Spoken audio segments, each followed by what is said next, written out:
At 12:16, on the 17th of October 1956, the late Queen Elizabeth II pulled the lever, directing electricity from the power station into the national grid, and Workington, 15 miles up the coast and also in my constituency, became the first town in the world to receive light, heat and power from nuclear energy. Speaking that day, Her Majesty the Queen said, "This new power, which has proved itself to be such a terrifying weapon of destruction, is harnessed for the first time for the common good of our community." And it was good for my community. West Cumbrians are incredibly proud of the part we played in the first clean energy revolution. You only need to speak to some of those who worked at the power plant during its 47 years in operation to hear the pride in their voices. After Calder Hall came another 10 nuclear power plants in 10 years. We opened 10 in 10 years. Under the Conservatives, only one new nuclear project was given the full go-ahead, Hinkley, and none opened during their time in government. 14 years squandered. Not only that, we actually went backwards, with new nuclear projects collapsing on their watch. I first raised the alarm about potential roadblocks to new nuclear in Cumbria before the election, which is why I launched the New Nuclear Now campaign. But it is only through questions asked since the election that I've been able to really uncover the roadblocks to site new SMRs in Cumbria. These are specific roadblocks to West Cumbria, but they are also a reflection of Britain's problem with building. Madam Deputy Speaker, I hope you and members will indulge me in explaining the exact nature of the problem briefly.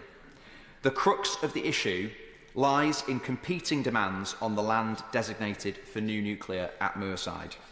In short, the Nuclear Decommissioning Authority want to use a large area of it for laydown of construction materials for future buildings they hope to construct on the Sellafield site as part of their decommissioning activity. Great British Nuclear need to make an imminent decision about the site selection, and if Moorside is going to be a contender, they need to be confident that the land will be available for new nuclear plants.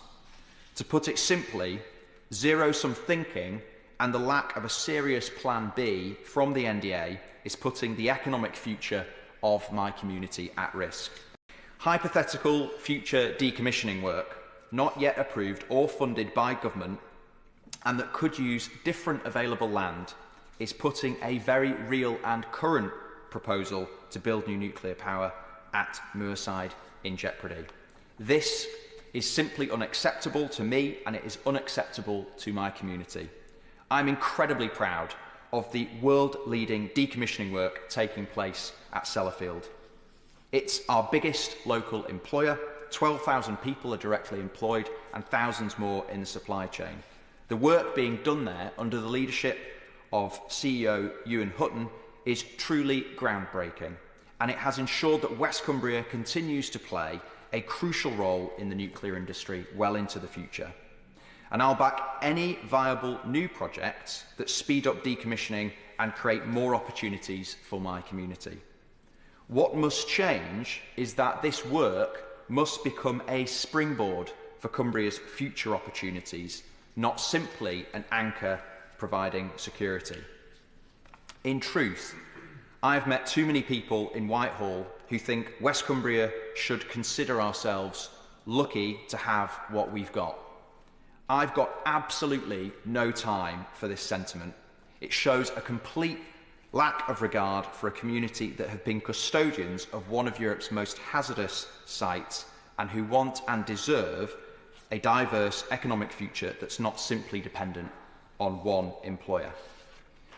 New nuclear is the key to creating that springboard to a diversified, vibrant and entrepreneurial economy. New nuclear would create a Cumbrian magnet for the energy-intensive industries, hungry for the clean, reliable baseload power that only nuclear can provide.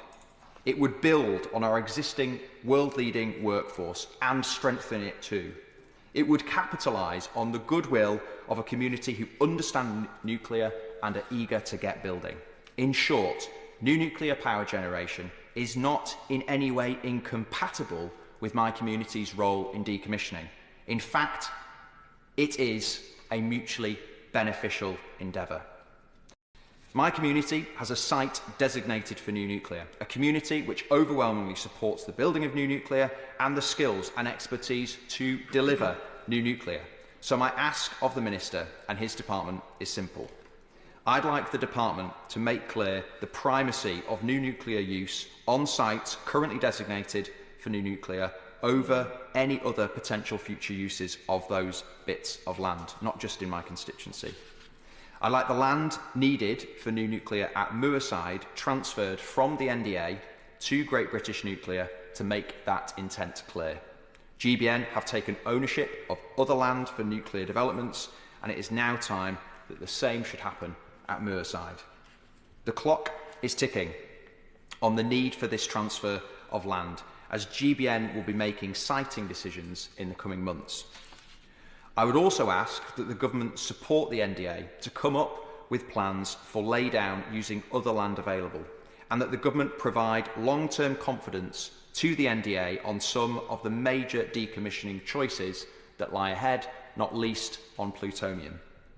Finally, I'd like the department to instruct Great British Nuclear to assess the Moorside site as it stands and not on the basis of any other future land use, hypothetical or real.